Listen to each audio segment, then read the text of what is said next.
By request, I am filming at the other end of the room today.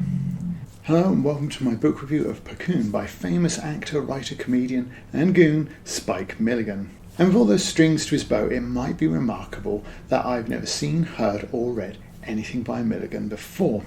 It was not a conscious effort, he just wasn't my generation or even my parents.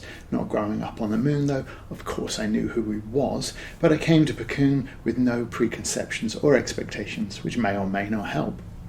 The book came out in 1963, but it takes place in the between wars years when Ireland was being partitioned. The North would remain part of the Union with Britain and the South would become the independent Irish Republic. Against this backdrop, Milligan introduces protagonist Dan Milligan, and author and character converse, breaking the fourth wall as they do on occasions later as well. This, I have to say, I did not like at all. I can understand it, the politics of Ireland are still tense, but nothing like as bad as they have been, and this interaction does make it clear that this is fiction and bordering on nonsense. It's kind of the opposite of all those books from Lefanu to Shelley to Burroughs and onward that begin with a prologue intended to build realism by passing themselves off as found journals or printed medical papers and the like. If the entire book had been like it though, I probably would have disliked it. But for the most part, things are rather more conventional, and I say rather more because I don't think much came out of Milligan's mind that would count as conventional, and this is no exception. It is utter bonkers. I'm fairly sure that in the opening pages there will be a moment or two to get you hooked. For me, it was Dan Milligan remembering his time in the army. His superior officer claims, "You acted like a coward," to the reply of, "I wasn't acting." 2 pages later, the local priest is trying to raise money for the church's leaking roof to little avail locally. Begging doesn't work. He resorts to praying. Same result. Father Rudden had tried everything to raise funds. He even went to the bank. "Don't be a fool, Father," said the manager. "Put that gun down." The story follows the idiots and incompetents that make up a government commission to place the north-south boundary. This boundary passes directly through Puckoon village's cemetery, complete with its own border guard post. The problem is that all those who are buried on the northern side will require a passport for the rest of their natural-born death. That is, if the family, priest and God can tolerate the fact that the south remains staunchly Catholic, but the north is now on Protestant ground. The priest is particularly unhappy about this arrangement, and he commandeers some locals to exhume the bodies from the north and inter them again on the south. Witnessing the first attempt to move a body, 2 members of the IRA realise that the contents of a coffin are not being checked by the guards, and they decide upon a plan. It's been hard moving weapons across the new border, so they arrange for a hasty funeral, transporting 200 pounds of TNT in a coffin across the border and burying it on the northern side for later retrieval. Of course, there are numerous complications, not least an escaped panther and a deranged woman convinced the husband she murdered has come back to life as some post-mortal coitus. Spike Milligan was genetically half Irish and half British, but the British government rejected his application for citizenship, leaving him politically all Irish.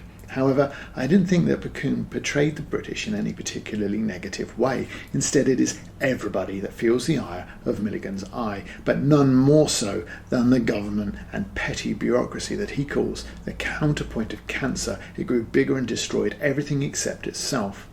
Puckoon's bureaucrats unsurprisingly idolise Napoleon and obsess over plastic flags, and they play Risk with themselves before getting evicted, of course, because they contribute nothing of value to the world. Sadly, their downfall merely confirms that this is a farce and not reality. There are also a lot of characters here. So many, in fact, that because most are introduced in similar ways with a little biography like this one, she was a true daughter of the Republic, a tireless worker for the party, sexually frustrated and slightly cross-eyed, the last two having something in common. It's hard to tell who's going to be somebody going forward and who isn't. The book is 156 pages, including a half dozen or so illustrations, which makes the amount of characters something of a deluge, and it may well be why, for me, the ending doesn't quite pull all the threads together as well as it might. But overall, Puckoon is a lot of fun and regularly funny. It is a high-quality farce with a smattering of good one-liners and some clever wordplay. But it does come with a warning that there are 1 or 2 racial comments that have not aged well, and of course is stock in trade are stereotypes of the Irish. But who knew that the Troubles might make for an entertaining comedy, perhaps only in Milligan's hands. Recommended, but especially for Bert over at Bert's Books.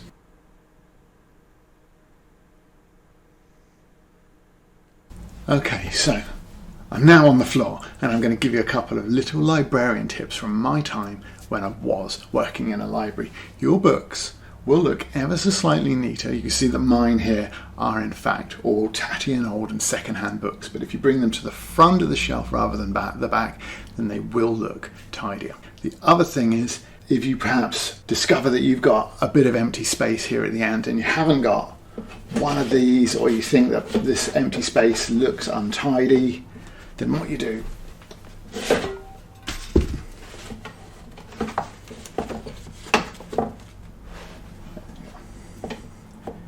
turn the last book round so it's facing outward, and it looks a lot tidier and neater, doesn't it?